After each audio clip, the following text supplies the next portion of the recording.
Hello guys, good evening. 15 घन्टा duty पछाडि 1.5 घन्टा जिम गरेर बाहिर निस्क्यो। विशेष गरी म जस्तो यङ केटाहरू जस्तो 25 देखि 30 वर्ष बिचको 20 देखि 30 वर्ष बिचको केटाहरूलाई चाहिँ म के भन्न चाहन्छु भने अहिले जुन यो नेपालमा भइरहेको यो राजनीतिक गतिविधिहरू छ, प्राय युवाहरूले त्यही राजनीतिक गतिविधि नै हेरेर दिन बिताउने गर्छ जस्तो लाग्छ मलाई। विशेष गरी त हर्क साम्पाङको भिडियो हेरेर दिन बिताउँछ। कतिपयले हर्क साम्पाङको सपोर्ट गरेर दिन बिताउँछ, कतिपयले हर्क साम्पाङको चाहिँ विरोध गरेर दिन बिताउँछ। त्यो गर्न चाहिँ छोडिदिउँ गाइस।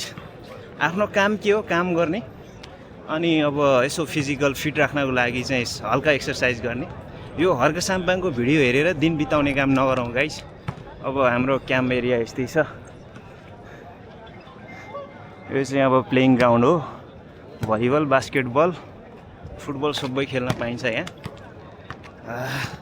अब यो फेरि के निर्माण हुँदैछ यहाँ, पोलसोल गाड्या रहेछ, अलि बलियै खालको। त्यो तारबार लगाएको त्यो चाहिँ सब भत्काइदिएछ केटाहरूले, फेरि नयाँ लगाएको छ। अब गएर नुहाउने, टक्क सुत्ने, 6 घन्टा सुत्ने, ड्युटी जाने, 15 घन्टा हान्ने, फेरि भोलि आउने जिम गर्ने। यस्तै गर्नुपर्ने रहेछ गाइज।